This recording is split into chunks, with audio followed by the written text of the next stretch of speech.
안녕하세요. 저는 욕심으로 똘똘 뭉쳐 남에게 기생하려던 인간들을 박멸해버린 40대 여자입니다. 그 인간들은 누군가 호의를 베풀면 은혜로 알아야 될 텐데 그게 당연한 권리인 줄 착각하더라고요. 제가 진심으로 베푼 마음은 결국 큰 상처로 돌아왔습니다. 오늘 가족이라는 명목 아래 제 등골까지 빼먹으려고 했던 저희 시댁 사람들 이야기를 해보려고 해요. 끝까지 들어주시면 감사하겠습니다. 우선 어린 시절 이야기부터 하자면 전 아빠의 얼굴이 잘 기억나지 않습니다. 저희 아빠는 제가 6살 때 사고로 세상을 떠나셨거든요. 제게 아빠는 언제나 흐린 기억 속에서 절 향해 두 팔을 벌리고 웃고 계시던 모습뿐입니다. 가끔은 이 짧은 기억이라도 잊고 싶지 않아 일부러 앨범까지 찾아보곤 했어요. 엄마, 이분이 우리 아빠 맞지? 아빠 키가 되게 크셨네. 그리고 이 가죽 자켓을 좋아하셨나 봐. 사진마다 입고 계시는 것 같아. 맞아. 그 옷을 얼마나 좋아했던지 한여름 빼고 매일 입고 다녔다니까. 키도 큰 양반이 가죽 자켓까지 입고 다니니까 잘생겼다는 소리도 꽤 많이 들었고. 엄마는 아빠 이야기를 해주면서 언제나 즐거워하셨습니다. 제가 모르는 시절의 아빠, 젊고 건강했던 아빠는 엄마의 추억 속에 고스란히 살아계셨어요. 아빠는 외동딸인 절 무척이나 예뻐하셨대요. 네 아빠가 널 얼마나 애지중지하던지 밖에 나갈 때면 꼭 옆구리에 끼고 불면 날아갈세라 꼭 붙들고 다녔어. 너 돌잔치 때 인간 네 아빠가 너보다 더 많이 울어서 사람들이 얼마나 놀랐는지 아니? 진짜요? 제 돌잔치인데 아빠가 왜 우셨어요? 네가 잘 자라서 1살이나 된 게 기특하다면서 울었지 뭐야. 네 아빠가 그만큼 널 예뻐하고 사랑했단다. 지금 이렇게 숙녀가 된 모습을 봤으면 얼마나 좋아했을까. 아빠가 하늘에서 절 보고 싶어 하듯 저도 추억 속에만 있는 아빠가 정말 보고 싶었습니다. 엄마가 아빠의 빈자리를 채워주시려 정말 많이 고생하시고 애쓰셨지만 제겐 어쩔 수 없는 그리움이 늘 따라다녔어요. 엄만 생계를 유지하려고 시장에서 생선 장사, 채소 장사, 나물 장사까지 돈 되는 모든 걸 내다 파셨거든요. 여자 혼자 딸아이 키우며 먹고 살기가 얼마나 힘드셨겠어요. 그렇다 보니 엄만 성격이 억세기가 말도 못할 정도였답니다. 머리 관리하기 귀찮으시다고 늘 쇼커머리만 고집하시고 목소리도 담장을 넘을 정도로 쩌렁쩌렁 하셨어요. 아줌마, 나 맨날 사가는 단골인데 오늘은 좀 깎아줘. 내가 저번에도 5,000원치나 사갔잖아. 그러니까 오늘은 차비만 좀 빼줘. 2,000원치 콩나물 사가면서 차비 빼달라는 사람이 어딨어. 아줌만 그럼 내가 여기까지 콩나물씨로 들고 온 차비 더 줄 거야? 어디서 말도 안 되는 소리를 하고 있어? 엄마의 드센 성격은 손님들에게도 예외가 아니었습니다. 혹시라도 주변 사람 중에 엄마에게 돈을 빌려달라거나 돈 관련된 얘기만 해도 엄마 무섭게 화를 내셨어요. 민영 엄마, 내가 사정이 너무 급해서 그런데 혹시 모아둔 돈 좀 없어? 내가 이자 진짜로 잘 쳐서 다음 달에 바로 갚을게. 우리 한 동네 산 지도 20년이 넘었는데 내가 어디 도망이라도 가겠어? 그래도 정 못 믿겠으면 차용증이라도 쓸게. 그니까 혹시 몇백이라도. 이 몇백이 누구지 걔 이름이야? 내가 무슨 자선 사업가인 줄 아나. 돈 필요하면 벌어서 쓰던지 은행에 가던지. 그딴 얘기하려면 내 집에서 썩 꺼져. 이딴 얘기 들으려고 커피 한 잔 준 것도 아까워 죽겠네. 평생을 잘 지내던 분 앞에서도 돈 얘기를 하면 얼마나 매정하게 구시던지 제가 다 그분에게 사과하고 싶을 정도였습니다. 엄마, 아까 옆집 아주머니한테 왜 그렇게까지 말씀하셨어요? 그냥 여유가 없어서 안 된다고 하시면 되지. 아주머니 결국 울면서 가셨잖아요. 이렇게 안 하면 돈 빌려달라고 파리떼가 얼마나 꼬이는데 과부가 딸 하나 키우고 산다고 얼마나 무시하는 줄 알아? 이런 상황일수록 더 악착같이 살아야 무시를 안 당하는 거야. 너도 누가 돈 얘기하면 단칼에 거절해야 돼. 알겠지? 이렇게 엄만 세상 사람들 모두에게 가시를 잔뜩 세우고 사셨습니다. 그나마 다행인 건 딸인 제겐 자상한 엄마였다는 거죠.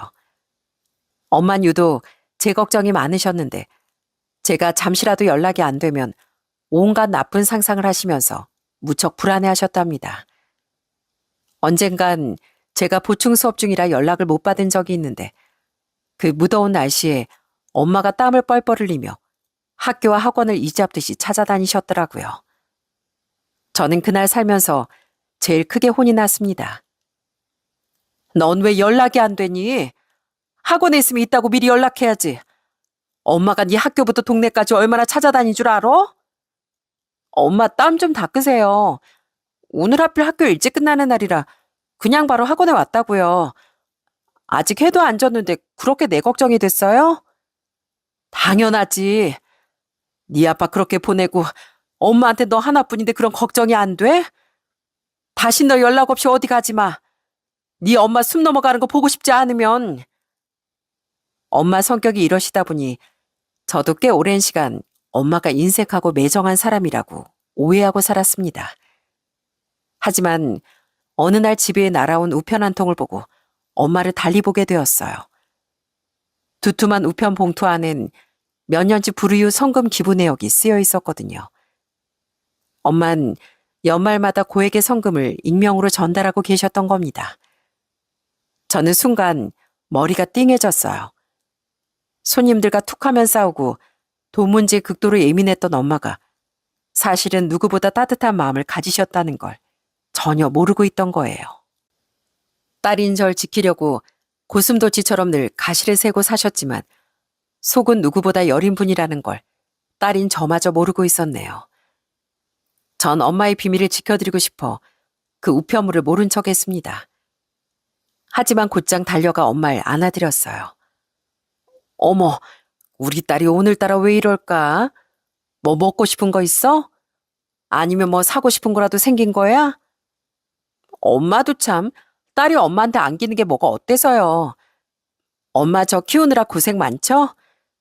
제가 이 다음에 돈 많이 벌어서 엄마 꼭 호강시켜 드릴게요. 아이고, 우리 딸이 갑자기 철이 들었나? 그래, 말이라도 고맙다. 부자 안 돼도 좋으니까 그냥 엄마 곁에서 오래오래 건강하게만 자라줘. 사랑해, 우리 딸. 저는 조금 강해 보일지 몰라도 한없이 따뜻하고 든든한 엄마의 사랑 덕분에 대학까지 무사히 졸업할 수 있었답니다. 엄마는 제가 20대 중반쯤에 동네 쭈꾸미 식당을 오픈하셨어요. 엄마는 음식 맛은 재료가 좌우한다며 조금 비싸더라도 무조건 질 좋은 쭈꾸미만 취급하셨답니다. 그동안 시장에서 장사를 워낙 오래 하셔서 물건 보는 눈 하나는 기가 막혔거든요. 처음엔 노포같이 작고 허름한 식당이었는데 워낙 음식 솜씨가 좋으셔서 오히려 허름한 식당인 게 더 인기 포인트가 되었어요. 와, 이 집은 간판만 봐도 오래된 집인 것 같네. 그런 맛은 기본으로 보장되겠지. 사장님, 여기 쭈꾸미 볶음 3인분만 주세요. 사실 그때 개업한 지 3년밖에 안 됐지만 사람들은 엄마의 괄괄한 말투나 허름한 가게를 보고 20년 이상 된 동네 맛집이라고 생각하기도 했습니다. 덕분에 식당은 입소문을 타고 손님이 끊이질 않았고요. 처음엔 동네 주민 몇 명이 궁금해서 들렀다가 금세 맛집으로 소문이 자자해졌죠. 엄마의 쭈꾸미 가게는 말 그대로 대박이 났습니다. 옛날엔 동네 어르신들이 주로 오더니 어떻게 소문이 났는지 요즘엔 젊은 사람들이 그렇게 많이 온다. 그 친구들 올 때마다 꼭 우리 딸 같아서 푸짐하게 줬더니 그게 그렇게 좋았나 봐. 엄마, 우리 물 들어올 때 노져봐요. 젊은 친구들이 많이 오면 그 친구들이 좋아하는 매운 메뉴도 개발해보면 어때요? 엄마 매운 쭈꾸미도 기가 막히게 잘하잖아요. 엄마 전 머리를 맞대고 앉아 요즘 세대가 좋아하는 메뉴까지 개발하기 시작했습니다. 매운 쭈꾸미부터 새우 쭈꾸미, 치즈 삼겹살 쭈꾸미까지 이름만 들어도 군침이 도는 메뉴들이 줄줄이 탄생했어요. 덕분에 가게는 옆에 식당까지 매입해 2호점을 낼 정도로 번창했고요. 그래도 언제나 입장 대기줄이 저 멀리까지 설 정도로 손님들이 몰려왔습니다. 엄마의 주꾸미는 누구나 좋아하는 맛이었지만 특히 제 남편이 정말 좋아했어요. 저는 30 중반에 결혼했는데 남편은 연애 때부터 엄마의 쭈꾸미가 세상에서 제일 맛있다며 그렇게 좋아하더라고요. 혹시 어머님 괜찮으시면 오늘 어머님 가게 가서 밥 먹을까? 결혼 전부터 너무 자주 온다고 싫어하시려나? 아니야. 엄마가 오빠 밥 잘 먹는다고 얼마나 좋아하시는데. 올 때마다 혼자서 3인분은 뚝딱 해치우잖아. 내가 엄마한테 전화해둘게. 남편은 가게 문턱이 닳도록 찾아오면서도 밥을 먹을 때마다 너무 맛있다며 엄지척을 하곤 했습니다. 어머님, 쭈꾸미 맛이 오늘도 기가 막힙니다. 어쩜 먹을 때마다 입안에서 살살 녹는 것 같죠? 저 이제 다른 데서 쭈꾸미 먹지도 못한다니까요. 어머님 솜씨에 제 입맛이 너무 높아져서 큰일이에요. 젊은 사람이 넉살도 참 좋네. 자네한텐 먹고 싶은 만큼 무한 리필이니까 실컷 먹고 가게나. 감사합니다, 어머님. 제가 밥 먹고 설거지까지 다 하고 갈게요. 남편은 결혼 전부터 어머님 하며 아주 곰살맞게 굴었습니다. 식사값도 꼬박꼬박 지불하면서 밥값을 더해야 한다며 식당 일을 돕기도 했어요. 집안에 언제나 여자들 뿐이었는데 듬직한 남편이 식당에 있으니 가끔 오던 진상 손님도 싹 사라지더라고요. 어서 오세요. 이쪽으로 앉으시죠. 주문은 어떤 거로 하시겠어요? 저희 여기 처음 오는데 뭐가 제일 잘 나가죠? 사장님이 추천 좀 해주세요. 아, 첫 방문이세요? 여기가 사실 저희 예비 장모님 가게인데 제가 맛 하나 확실하게 보장합니다. 젊은 분들한텐 치즈 쭈꾸미가 제일 잘 나가는데 한번 드셔보시겠어요? 남편은 설거지나 가게일 뿐 아니라 손님들까지 사로잡으며 가게 마스코트 역할까지 톡톡히 해나갔습니다. 어쩌다 잠깐 들는 손님들도 남편의 넉살 좋은 한마디에 웃음을 터뜨리곤 했고요. 엄만 그런 남편을 너무나 좋아하셨어요. 그래서 얼른 결혼하라며 엄마가 먼저 나서서 서두르기까지 하셨답니다. 저도 당연히 남편과 결혼할 생각이었고요. 그래서 결혼을 결심하고 나선 저도 예비시댁과 가깝게 지냈습니다. 예비시댁은 시부모님과 남편보다 3살 어린 시누이까지 단란한 4가족이었어요. 그때 남편도 저도 직장인이었고 저희 엄마 물론 시부모님도 모두 일을 하고 계셨지만 제일 젊은 시누인 백수인 상태로 집에서 놀고 있더라고요. 새언니, 저도 예전에 한 달인가 직장생활 해본 적이 있었거든요. 근데 난 죽어도 다시 직장인 하라면 못할 것 같아요. 출퇴근 시간 맞추는 것도 너무 싫고 상사들이 잔소리하는 것도 딱 질색이에요. 직장일 하는 거 쉽지 않죠. 그런데 세상 어떤 일을 해도 싫은 거 참아가면서 일해야 하는 건 마찬가지잖아요. 아무리 힘든 일도 이겨내고 나면 성취감도 들고요. 성취감요? 아, 전 그런 건 잘 모르겠고 그냥 내 가게나 열어서 사장님 하고 싶어요. 예비 시누인 딱 봐도 끈기 있는 성격은 아닌 것 같았습니다. 그래도 나이가 30에 가까운데 마냥 집에서 놀고 있을 수는 없으니 예비 시부모님이 이것저것 지원을 많이 해주시는 것 같았어요. 그동안에도 작은 파스타 가게나 카페를 차려주셨는데 다 1년도 못 가 쫄딱 망했다고 하더라고요. 아무래도 전 외식 사업 경험이 많잖아요. 레스토랑도 해보고 카페도 해봤고요. 요즘은 경력이 곧 스펙이라면서요? 그러니까 다음 식당은 제대로 투자해서 크게 차릴 거예요. 시누인 10평짜리 파스타 가게를 마치 대규모 레스토랑이었던 것처럼 말하고 다녔습니다. 시누이가 차리고 싶다는 식당도 매번 컨셉이 바뀌더라고요. 어느 날은 퓨전 음식을 하고 싶다 하더니 또 어느 날은 프리미엄 디저트 가게를 해야겠다며 눈을 반짝였습니다. 사실 시누이와 전 2살 차이뿐이었는데 말하는 걸 보면 7살짜리 어린애가 말도 안 되는 꿈을 꾸는 것 같더라고요. 저희가 결혼한 이후에도 시누인 무인 빵집을 열었다가 또 한번 말아먹었네요. 아니, 요즘 다들 무인무인하길래 무인 빵집으로 차린 건데 어떻게 손님은 없고 빵 도둑들만 있을 수가 있어요. 내가 빵 만드는 시간보다 CCTV 돌려보는 시간이 더 길었다니까요. 아가씨, 아무리 무인이라도 빵집이면 빵 퀄리티에 신경을 써야 하지 않을까요? 아가씨 빵을 직접 만든 것도 아니었죠? 새언니가 진짜 뭘 모르고 하는 소리 같은데 누가 요즘 힘들게 직접 만들어요?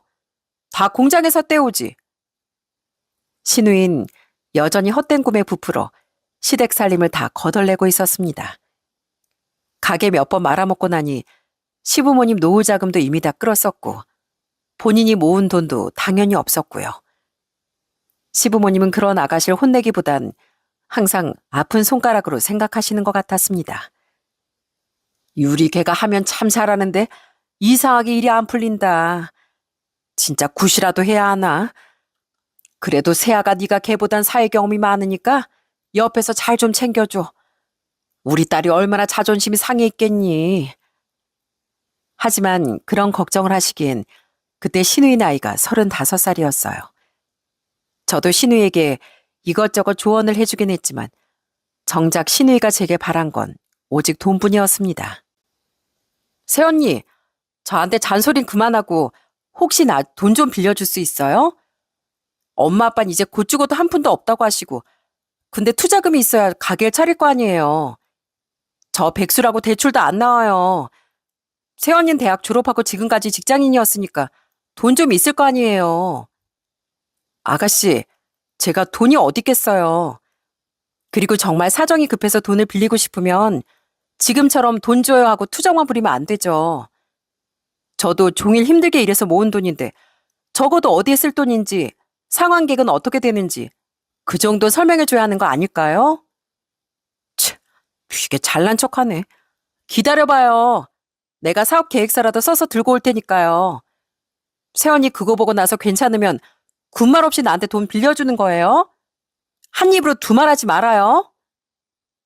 그러더니 신우인 며칠 뒤 스케치북 하나를 들고 나타났습니다. 끝내주는 사업 계획서를 들고 온다더니 유치원생이 재롱 부리는 것도 아니고 색연필로 오색 찬란하게 뭔가를 적어왔더라고요. 본인은 그게 또 꽤 마음에 들었는지 저뿐만 아니라 시댁 식구들까지 다 불러 모았습니다. 자, 이제 이 배유리의 끝내주는 사업 설명회를 시작하겠습니다. 자, 다들 박수! 사업 설명회가 끝나면 투자자분들께 특별히 질의응답 시간도 드릴게요. 우선 제가 생각하는 아이템은 원테이블 양식 레스토랑이에요.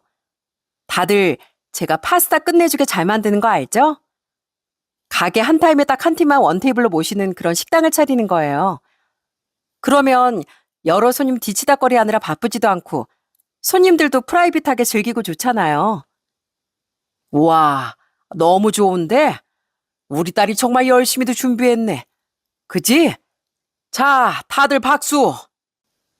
시댁 식구들은 그 황당한 발표를 듣고도 잘했다며 손뼉까지 치고 있었어요. 저는 손까지 번쩍 들고 신우에게 물었습니다. 아가씨, 다 좋은데 원테이블로 운영하면 그만큼 손님이 한 타임에 한 팀뿐이라 매출이 엄청 제한될 텐데요. 임대료며 재료비며 인건비까지 고려하면 마진이 남긴 할까요? 그리고 한 팀만 받는다고 해도 예약 취소나 변동이 생기면 수익 구조가 완전히 흔들릴 수도 있어요. 손님 몰리는 시간대만 집중해서 운영하는 것도 아니고 이게 현실적으로 지속 가능할까 싶네요. 새언니, 그건 가게 운영하는 제가 걱정할 부분이고요. 언니는 투자만 해주시면 돼요.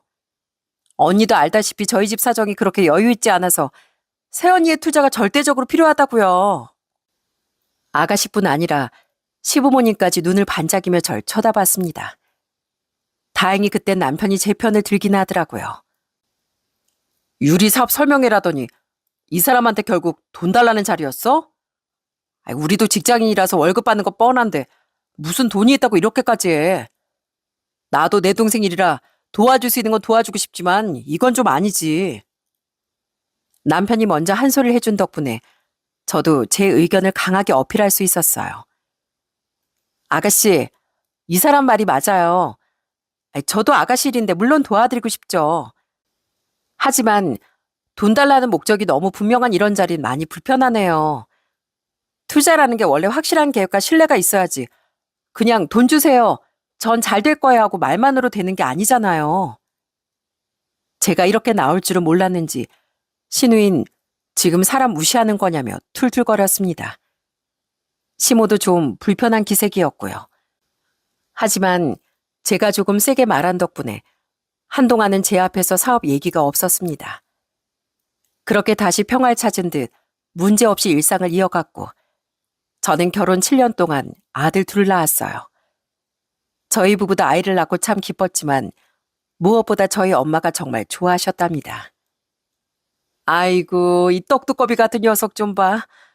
우르르 까꿍. 내가 네 외할머니다. 그놈 참 누구 아들인지 잘생겼다. 장모님, 저도 이 사람도 아이 낳고 키우면서 장모님 쭈꾸미가 얼마나 먹고 싶었는지 몰라요. 이제 이 사람 모유 수유도 끝났으니까 화끈하게 매운맛으로 먹고 가려고요. 그래, 그래. 오늘 내가 정신 번쩍 나게 매운맛으로 실컷 해주마. 하여간 이 장모밥은 우리 사이가 제일 잘 먹는다니까. 첫째를 낳고 둘째를 낳을 때도 엄만 적극적으로 육아를 도와주셨습니다. 그때 가게가 더 커지는 바람에 식당 일만으로도 정신이 없으셨지만 원체 여장부 기질인 엄만 무엇 하나 소홀히 하지 않았어요. 그렇게 엄마의 도움으로 아이들을 키워나갔는데 어느 날부턴가 남편이 조금 달라졌다는 느낌을 받았습니다. 여전히 아이들에게 잘하고 처가에 잘하는 좋은 사위이긴 했는데 저한테만큼은 굉장히 시큰둥한 것 같았어요. 여보, 우리 오랜만에 둘이 나가서 밥 먹고 올까? 맨날 엄마 쭈꾸미만 먹지 말고 교회로 나가서 구경도 하고 좋은 것도 먹고 오자. 아유, 싫어. 귀찮아. 둘이 나가서 뭐해? 집에서 대충 배달이나 시켜 먹던가. 남편은 저와 둘이 있는 시간을 굉장히 불필요한 시간이라고 생각하더라고요. 제가 어쩌다 분위기라도 잡으려고 하면 가족끼리 왜 이러냐고 저를 밀치기까지 했다니까요. 결혼하고 아이까지 낳고 나면 와이프를 여자로 안 본다더니 남편이 딱 그 말 그대로였습니다. 저한테 무관심한 것도 그렇고 아예 다른 여자들과 절 대놓고 비교하더라고요. 같이 TV를 보다가 여자 연예인들이 나오면 대놓고 절 힐끗 쳐다보며 비웃었고요. 당신 뭐야? 방금 왜 내 얼굴 한번 보고 비웃어? 아니, 좀 웃기잖아. 저 연예인 당신보다 5살이나 많은데 딱 봐도 당신보다 어려 보이지 않아? 피부도 그렇고 몸매도 그렇고 하다못해 옷 입은 것까지 하나하나 너무 비교된다. 저는 그런 남편의 말을 듣고 하도 어이가 없어서 웃음이 나오더라고요. 대체 누가 누굴 비교하나 싶었어요. 똥 묻은 개가 겨 묻은 개 나무란다더니 전 그래도 아주 마치고 정상 체중이었지만 남편은 그때 몸무게가 90kg도 넘어가고 있었거든요. 얼굴이나 잘생겼으면 말도 안 하겠는데 얼굴도 살이 디룩디룩 쪄서 꼭 살찐 황소개구리 같았거든요. 내가 진짜 어이가 없다. 당신이야말로 거울 좀 보고 와. 애는 당신이 낳았어? 제발 배달 음식 좀 그만 먹고 운동 좀 해. 귀찮게 뭐하러 운동을 해. 내가 뭐 잘 보일 사람이 있는 것도 아니고. 남들은 남편이 이렇게 무관심하게 나올 땐 바람이라도 났나 의심해보겠지만 저는 남편이 워낙 퍼져 있으니 그런 걱정을 할 필요도 없었습니다. 가뜩이나 남편도 자꾸 제 신경을 긁는데 한동안 잠잠했던 시댁도 자꾸 저를 자극하더라고요. 예, 어머마. 내가 저번에 지나가다 보니까 사부인 식당에 사람이 구름대처럼 몰려서 발 디딜 틈이 없더구나. 대체 비결이 뭐니? 우리 유리도 계속 식당 한번 차리려고 기회 엿보고 있는데 사부인께 말해서 대박 나는 노하우라도 들을 수 없을까? 아, 아가씨가 필요하다면 여쭤볼 순 있는데 특별한 비법이 따로 있진 않을 거예요. 저희 엄마 아주 젊어서부터 시장에서 일하셨고 휴일도 없이 열심히 일만 하시거든요. 비법이라면 그게 비법일 텐데 아가씨가 그렇게 하실 수 있을지 모르겠네요. 아, 우리 딸이 왜 못해? 학교도 제대로 못 나온 사부인도 하셨는데 우리 딸은 대졸이야, 대졸. 예, 그러지 말고 사부인께 부탁드려서 우리 유리 가게 하나 차려주면 안 되겠냐? 아니면 그 쭈꾸미집 분점이라도 차리면 좋을 것 같은데. 나도 그렇고 유리도 땡전 한 푼이 없네. 너희 어머니 현금 부자라고 그 동네 소문이 파다하더구만. 어떻게 한 1억만 안 될까? 시모는 아예 구체적으로 1억을 빌려달라며 저희 엄마까지 거론하시더라고요. 전 순간 말문이 턱하고 막혔습니다. 시모는 당연하다는 듯 가족이란 이유만으로 저희 엄마의 돈을 자기 마음대로 쓸 수 있다고 생각하고 있던 거죠. 하지만 전 단호하게 거절했습니다. 그 순간 어릴 적 엄마가 돈 거래는 절대 하지 말라고 하시던 게 생각나기도 했고요. 어머님, 다신 그런 말씀 하지 말아주세요. 설사 저희 엄마가 여유가 있으시더라도 그 돈 다 노후 자금으로 쓰실 돈이고 무엇보다 제가 절대 건드릴 수 없는 저희 엄마 돈이거든요. 솔직히 말해서 아가씨가 이때까지 실패한 가게가 몇 갠데 제가 뭘 믿고 돈을 빌려드리겠어요? 괜히 저희 엄마가 힘들게 가게를 해서 번 돈까지 날릴 수는 없죠. 오늘 그 말씀은 못 들은 걸로 하겠습니다. 제 대답이 시모의 예상보다 훨씬 단호했는지 시몬 불같이 화를 내며 길길이 날뛰었습니다. 내가 너 잘났다 하니까 얘가 아주 시대 거는데 상투를 잡으려고 하네. 내가 뭐 그냥 돈 내놓으라고 했어? 사부인이 갑부라시길래 혹시나 해서 말해본 거지. 넌 정말 인정머리도 없다. 넌 친정이 부자라 잘 모르겠지만 우리 딸 저러고 놀고 있는 거 보는 내 심정을 네가 알긴 하겠어? 말씀이 심하시네요. 저희 엄마도 아버지 돌아가시고 시장에서 행상까지 하시면서 저 힘들게 키우셨어요. 어머님이 아가씨 일이라면 무조건 오냐오냐 하시니까 아가씨가 계속 돈 빌릴 생각만 하는 거예요. 결국 시모와 전 끝까지 얼굴을 붉히며 말싸움을 했고 그 이후 서로 굉장히 서먹서먹한 사이가 되었습니다. 평소에 아이들 보여드리려고 일부러라도 시댁에 자주 가곤 했는데 그 이후엔 서로 발길을 뚝 끊어버렸어요. 남편은 시모에게 무슨 말을 전해들었는지 대뜸세게 서운하다고 하더라고요. 당신 좀 너무한 거 아니야? 우리 어머니가 얼마나 사정이 급했으면 장모님께 부탁까지 드리려고 했겠어. 그래도 시어머니인데 당신이 말이 심했어. 당장 가서 사과드려. 그리고 장모님도 좀 너무하시네. 자식이라곤 당신 하나뿐인데 돈 좀 쓰셔도 되잖아. 나중에 그 돈 다 짊어지고 가실 것도 아니고 사위 여동생인데 한 가족처럼 생각해 주실 수도 있잖아. 그럼 좀 도와주실 수도 있는 거지. 뭘 그렇게까지 반응해? 남편은 대놓고 시모 편을 들며 제가 너무했다는 식으로 몰아가더라고요. 저도 거기서 이때까지 참고 있던 게 뻥 터져버렸어요. 당신 지금 무슨 말을 하는 거야? 우리 엄마 돈을 왜 내가 시댁에 써야 되는데? 엄마 돈은 엄마 돈이지. 그리고 대체 누가 한 가족이야? 사돈이면 사돈답게 서로 예의 지키고 적당히 선을 유지해야 맞는 거 아니야? 그렇게 아가씨 사업 자금을 대주고 싶으면 당신이 사채라도 써서 빌려주던가. 왜 가만히 있는 우리 집까지 거덜내려고 난리야? 당신 진짜 그렇게 정 떨어지게 말할 거야? 이러니 내가 집에 들어오고 싶겠냐고. 아우, 됐다. 말을 말자, 말을. 남편은 그러더니 문을 쾅 닫고 나가버리더군요. 그 이후 저희 부부는 꽤 오래 냉전에 들어갔습니다. 남편은 저와 눈도 마주치지 않았고 예전처럼 다정하게 웃으며 대화 나누던 땐 이미 오래전 일이 되어버렸어요. 그렇게 집안 분위기도 바깥 날씨도 한겨울이던 어느 날, 그날도 남편은 말도 없이 출근하고 저는 아이들을 유치원에 데려다주고 오후 출근을 하려던 참이었어요. 그런데 그때 모르는 번호로 전화가 걸려왔습니다. 아이고, 이거 혹시 민영이 전화 맞아요? 나 사장님 가게에서 일하던 연아 아줌마야. 아, 네. 아주머니, 어쩐 일로 저한테 전화를 주셨어요? 혹시 엄마 전화 안 받으세요? 엄마 식당엔 10년 이상 가족처럼 일해온 조선족 아주머니가 계셨습니다. 아주머니 손도 야무지시고 항상 열심히 일해주셔서 엄마도 믿고 의지하는 직원이었어요. 연하 아주머니는 발까지 동동 구르는 게 들릴 정도로 다급하게 말씀하셨습니다. 민영아, 큰일 났다, 큰일 났어. 글쎄 사장님이 암이란다. 얼마 전에 병원 다녀오셨다던데 암 진단을 받으신 모양이야. 너한테 말하지 말라고 신신당부하셨는데 어떻게 딸이 너한테 비밀로 하겠니? 네? 그게 무슨 말씀이세요? 엄마가 왜 어째서 그런 병에 걸렸다는 거예요?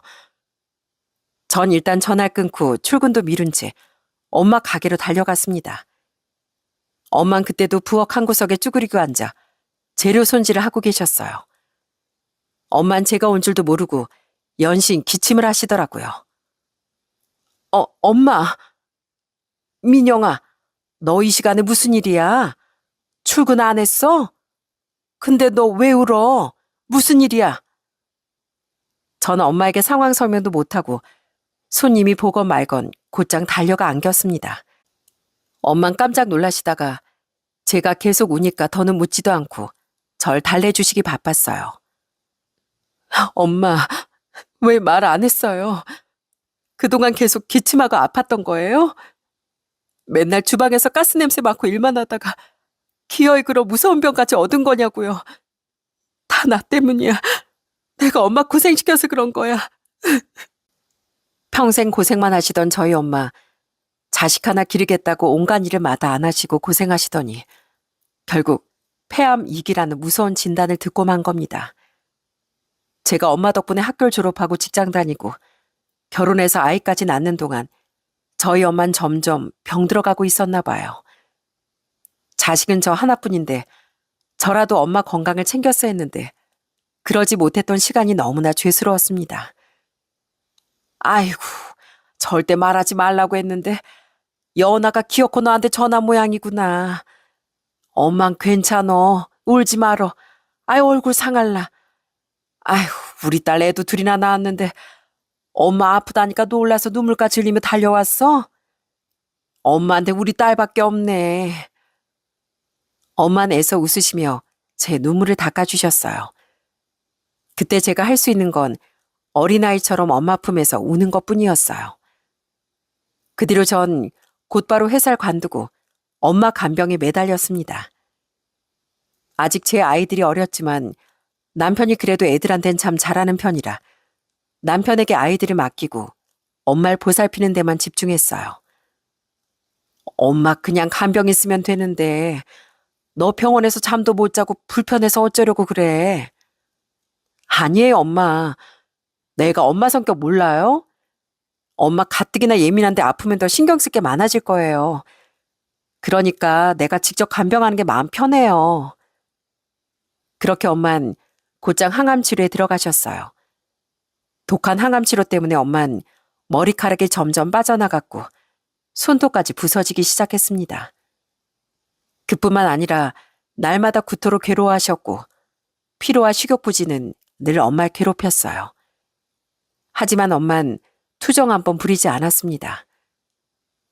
내가 우리 엄마 독한 건 진작 알고 있었는데 어떻게 힘들다는 소리 한 번을 안 해요?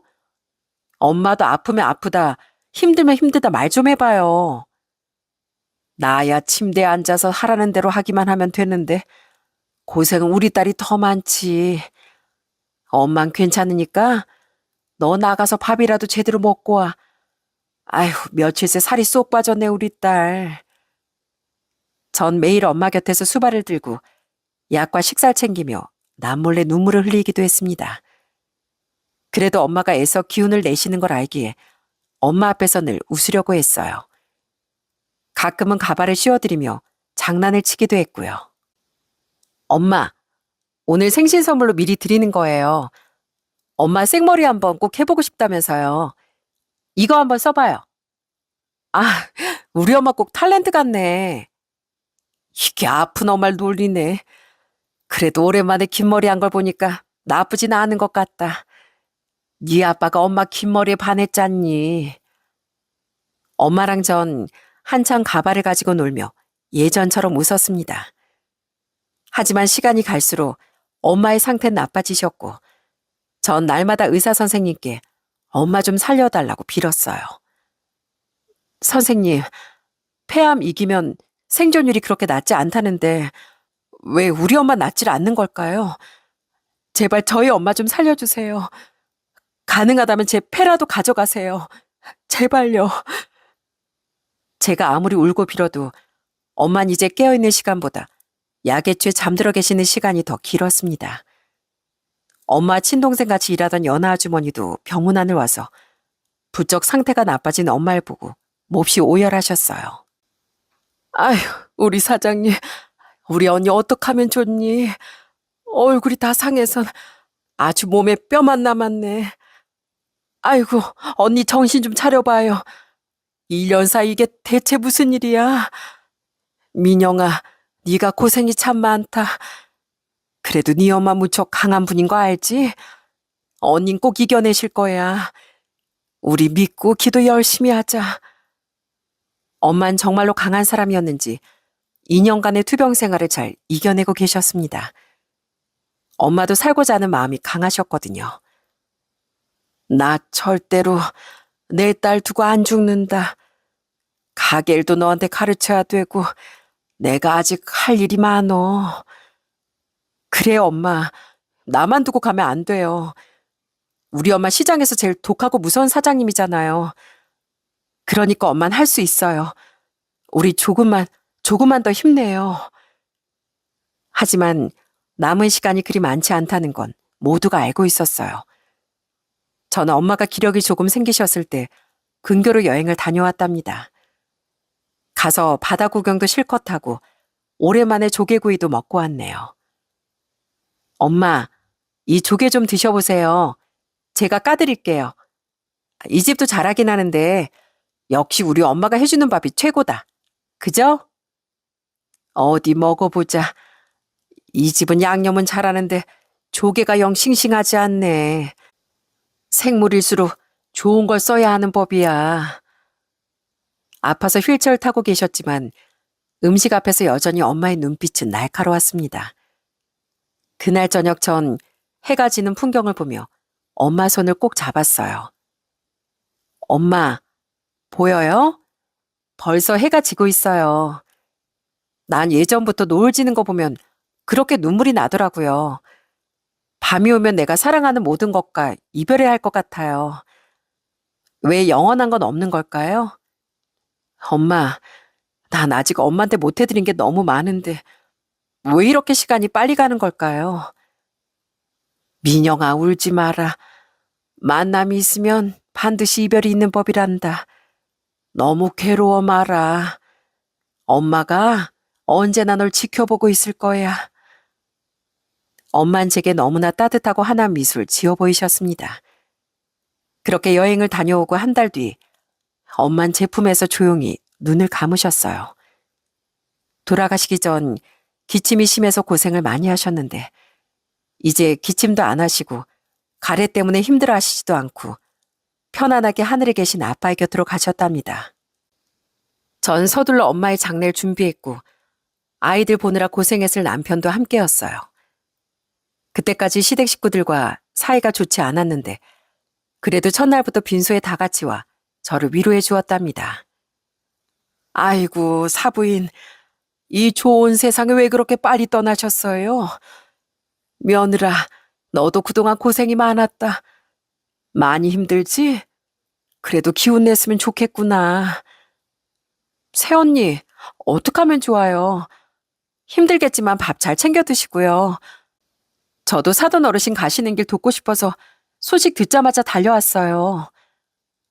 그래 어머마, 시킬 일 있으면 편하게 시키거라. 그땐 그래도 시댁 식구들에게 약간 감동하기까지 했네요. 아무리 사돈이라지만 일전에 다툼도 있었고 제 일처럼 도와주긴 쉽지 않은 법인데 그래도 그땐 이래서 한 가족이라고 하는구나 싶었습니다. 제 남편도 묵묵히 사위로서 끝까지 자리를 지켰고요. 그렇게 엄마 발인까지 다 끝내고 집에 돌아오자 갑자기 시모가 절 조심스럽게 불렀습니다. 이제 사부인 장례도 다 끝났으니 할 얘기를 해야 되겠구나. 너 사부인이 운영하시던 식당은 어떻게 할 생각이니? 네? 식당이요? 사실 아직 정신이 없어서 구체적으로 생각은 못 해봤어요. 이제 차차 생각해 보려고요. 그래? 그러면 말이야, 어차피 너도 평생 직장일만 하던 사람이고 우리 아들도 사업엔 생각이 없다고 하니까 그 식당을 나하고 우리 딸이 맡으면 어떨까?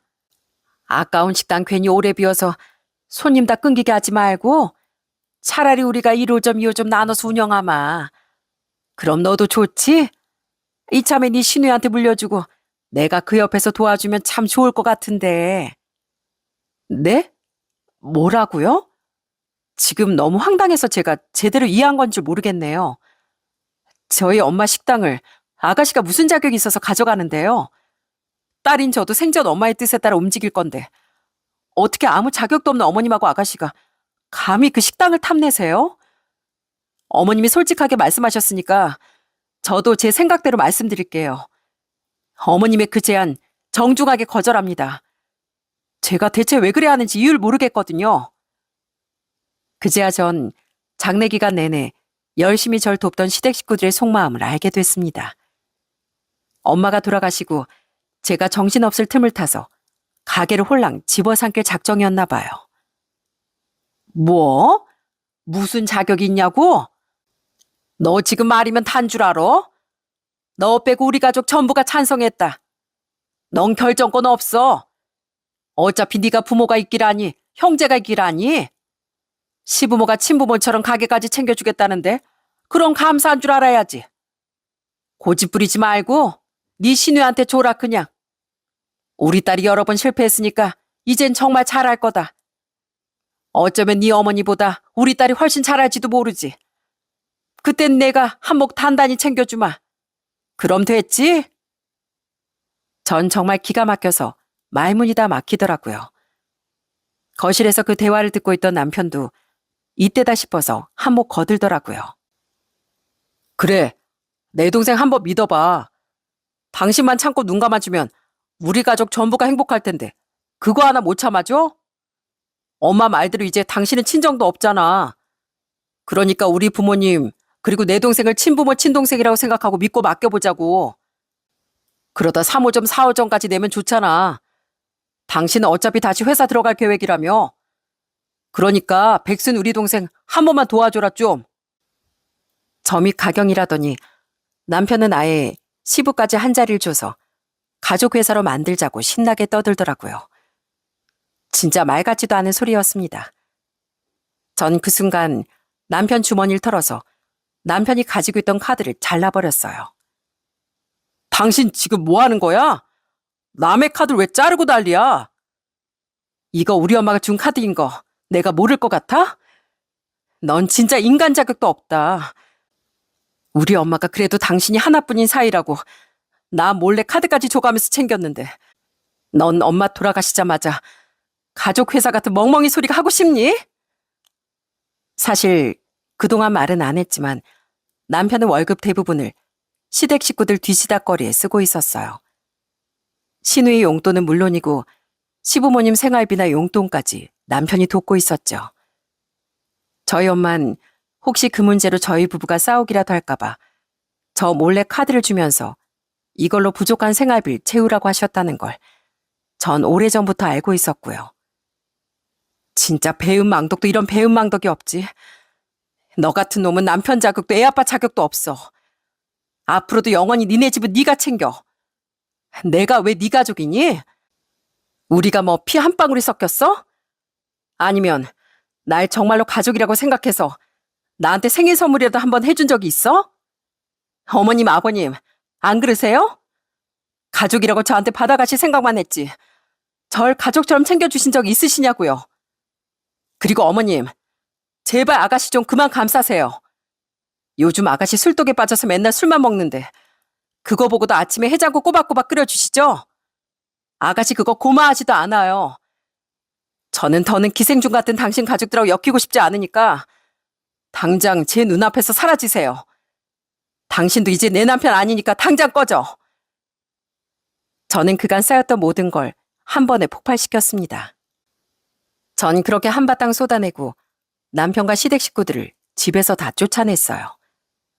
남편은 그제 아차 싶었는지 제 바지가랑이를 잡고 매달렸습니다. 여보, 왜 이렇게 흥분했어? 내 말 좀 들어봐. 난 이왕이면 가족끼리 힘을 합쳐보자는 말이었지. 그리고 나도 장모님께 항상 감사하다고 생각해.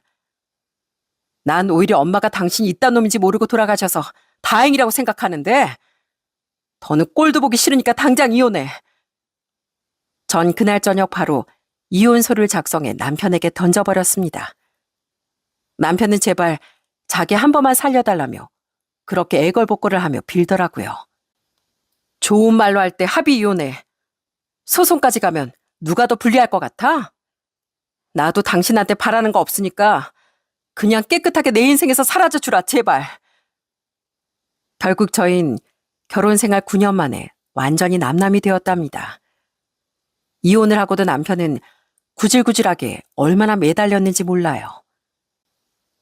여보, 진짜 미안해. 사람 하나 살린다 치고 나 좀 받아주면 안 될까? 나 너무 힘들어. 지금도 어머님 동생 카드값 좀 갚아달라고 매일같이 사람을 들들 볶고 우리 집 생활비도 내 월급에서 다 충당하고 있어. 온 식구가 나 하나만 바라보는데 나 숨 막혀 죽을 것 같아. 넌 그걸 이제야 느꼈니? 난 결혼 생활 내내 지겨운 당신 식구들 때문에 지옥이었어. 당신이 그렇게 소중하게 생각하는 가족인데 평생 오순도순 서로 챙기면서 살아봐 어디. 제발, 제발 여보, 나 좀 구해줘. 나 좀 여기서 제발 꺼내줘. 물론 전 가볍게 남편을 차단해버렸습니다. 어떨 땐 시모, 시누이, 시부까지 차례로 절 찾아오거나 전화로 울고불고 매달리기도 했습니다. 아가씨 자꾸 이렇게 찾아오시면 저 접근금지 신청할 거예요? 그러면 벌금이 어마어마할 텐데 아가씨 그거 낼 돈도 없잖아요. 아, 또 오빠한테 달려가서 돈 달라고 하려고요? 그마저도 벌금 얘기를 하니까 무서웠는지 절 직접 찾아오진 않더라고요. 지금 전 시댁 식구들과 완전히 절연하고 어머니와 동생같이 지내시던 연하 아주머니와 식당을 운영하고 있어요. 아마 서울 사시는 분들이라면 저희 식당 상호 한 번쯤은 들어보셨을 겁니다. 괜히 광고처럼 보일까봐 식당 이름은 밝힐 수 없지만 엄마가 안 계신 상황에서도 아직 맛집의 명맥을 이어가고 있답니다. 전엔 엄마가 식당을 이어받으라고 매번 그러셔도 굳이 직장 생활 하겠다며 고집을 피웠었는데 막상 식당을 운영해보니 엄마가 왜 그렇게 애착을 가지셨는지 알 것 같네요. 안녕하세요. 편하신 자리에 앉으세요. 온 가족끼리 외식 나오셨나 봐요. 아이들도 먹을 수 있는 메뉴를 추천해 드릴까요? 음식부터 식당 구석구석까지 제 손길이 안 닿는 곳이 없으니 저도 더욱 애정을 가지고 식당 일에 책임감을 느끼고 있답니다. 어느새 초등학생이 된 제 아들들도 이젠 제법 매운 쭈꾸미도 잘 먹고요. 어때? 엄마가 만든 새로운 쭈꾸미 요리인데 맛있어? 먹을만해? 마늘 맛이 너무 많이 나는 것 같아. 그리고 어른들은 매운 거 잘 먹는데 이거보다 더 매워도 될 것 같아. 지금은 음식 품평까지 해주며 가게를 얼마나 열심히 도와주는지 모릅니다. 연하 아주머니도 본인 식당처럼 마음을 보태주고 계시고요. 민영이 넌 딱 사장님 딸이 맞다. 평소에 사장님 깐깐하다고 소문이 자자했는데 가만 보면 민영이 네가 더 깐깐하게 군다니까. 정말요? 제가 엄마한테 제대로 배우긴 했나 봐요.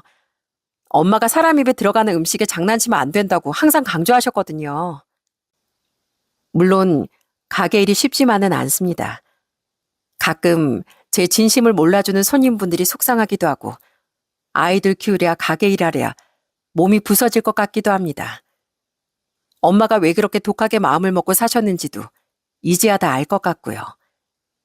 그렇게까지 스스로를 내몰지 않으면 버틸 수 없으셨겠죠. 전 엄마의 그 깊은 뜻을 이어받아서 굳게 마음먹고 씩씩하게 살아가고 있습니다. 엄마, 하늘에서 아빠랑 같이 저 지켜보고 계시죠? 제가 가게 운영하는 거 어때요? 아마 엄마가 보면 답답한 구석도 많으시겠지만 그래도 항상 저 응원해 주신다는 거 알아요. 너무너무 보고 싶어요, 엄마. 그래도 제 걱정하지 마시고 아빠랑 행복하게 지내셔야 돼요. 거기선 아프지 마시고요. 많이 그립습니다, 엄마. 전 엄마가 남겨주신 사랑과 가르침 덕분에 힘든 순간에도 흔들리지 않고 굳건하게 버틸 수 있습니다. 앞으로 힘든 순간이 온다면 늘 그런 엄마의 가르침을 생각하려고요. 엄마는 언제나 제 안에 살아계실 테니까요.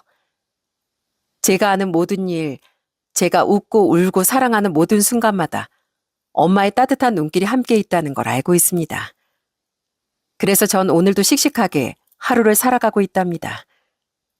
제가 엄마께 배운 강인함과 따뜻함으로 제 삶을 성실히 살아가고 있다는 걸 언젠가 제 아이들도 알아주겠죠? 오늘도 씩씩하게 하루를 살아가고 있을 모든 어머님들께 힘내시라고 응원을 보내며 이만 제 사연은 마무리하겠습니다. 끝까지 들어주셔서 정말 감사합니다.